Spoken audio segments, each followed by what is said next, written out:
On March 19, 2018, the doors of the sprawling Casa de Dom in Abadiania slammed shut as police seized the sanctuary of a man who claimed to heal the incurable, and the world watched in stunned silence. Millions believed he could cure any disease. He was actually a serial predator. The story of João Teixeira de Faria, known worldwide as John of God, reads like a modern myth turned nightmare, a tale of faith, deception, and brutal exploitation that unfolded under the glaring lights of a global media circus. Born in 1942 in a small Brazilian town, João grew up in poverty, working as a laborer and a cattle herder before moving to the bustling streets of Rio de Janeiro. In the early 1970s, he claimed to receive a divine calling, a vision that urged him to become a healer. He began offering spiritual surgeries, a ritual in which he would sweep his hands over a patient's body, whispering prayers while an audience of believers watched in reverent silence. Word spread quickly. Those who left his modest clinic in the shadows of the Cerrado claimed miraculous recoveries from ailments ranging from arthritis to terminal cancer. By the turn of the millennium, Casa de Dom had transformed into a pilgrimage site for the rich and famous. Celebrities, athletes, and politicians arrived in private jets, escorted by entourages, to sit on the cold stone floor while João's hands hovered over them. Television crews filmed the rituals, and the internet buzzed with testimonials that read like miracle stories. I was blind, and after one session I could see my children's faces. The man's charisma, combined with the aura of mysticism, turned him into a billionaire philanthropist, funding hospitals and schools across Brazil. The Brazilian government even honored him with a medal for humanitarian work, cementing his status as a national icon. Yet beneath the glittering veneer, a darker reality simmered. In 2014, a former patient dared to speak out, alleging that João had assaulted her during a spiritual surgery. The claim was dismissed as a hallucination, but it sparked a whisper campaign among staff and volunteers. Over the next few years, dozens more women, some from distant countries, some from Brazil's poorest neighborhoods, came forward with chillingly similar accounts.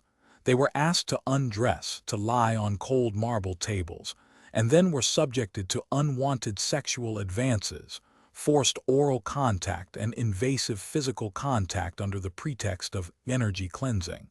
The victims described a pattern of manipulation, the healer's authority, the hypnotic ambience of chanting drums, and the promise of salvation made it nearly impossible to refuse.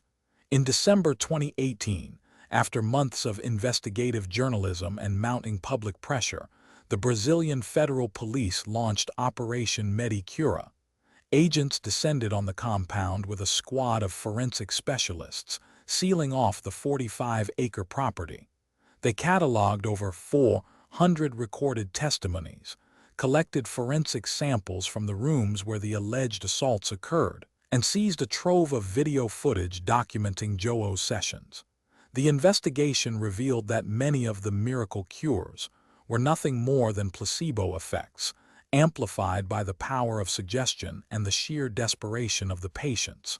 A forensic autopsy of the alleged healings showed no physiological changes.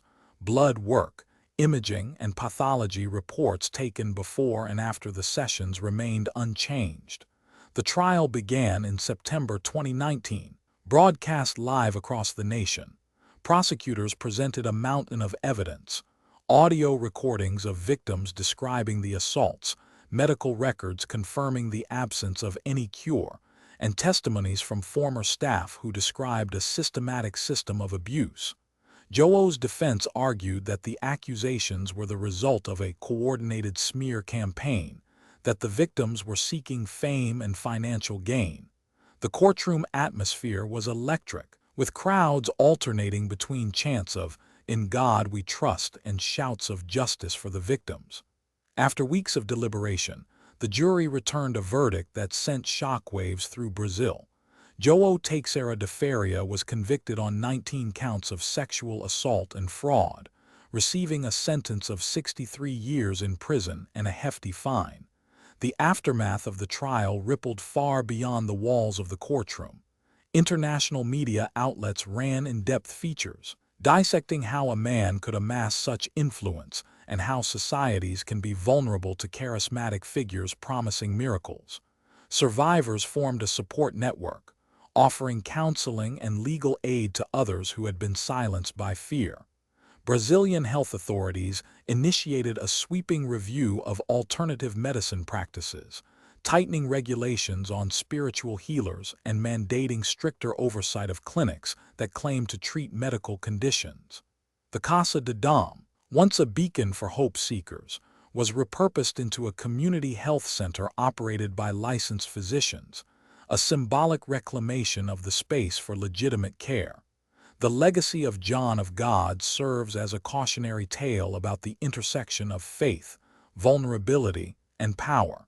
It forces us to ask how easily hope can be weaponized, and how the line between belief and exploitation can become dangerously blurred. The forensic examination of his miracle methods reminded the world that extraordinary claims demand extraordinary evidence, and that no amount of charisma can replace rigorous scientific validation.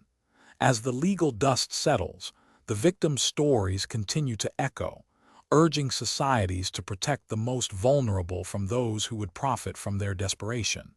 In the years since his conviction, João remains incarcerated, his once glittering empire reduced to a cautionary footnote in the annals of medical fraud. Subscribe to the Autopsy Files for more stories like this.